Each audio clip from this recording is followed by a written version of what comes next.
ఎవరి గతి ఎటులున్నదో ఈశ్వరునికెరుక ఎవరికి విధముగా జరుగునో పరమాత్మకెరుక ఎవరి గతి ఎటులున్నదో ఈశ్వరునికెరుక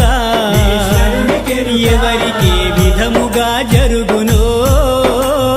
పరమాత్మకెరుక ఎవరి స్థితి ఎటులున్నదో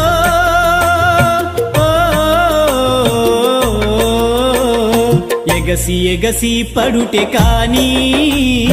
అలవి కాదెవరికైనా హరిహర బ్రహ్మాదులైనా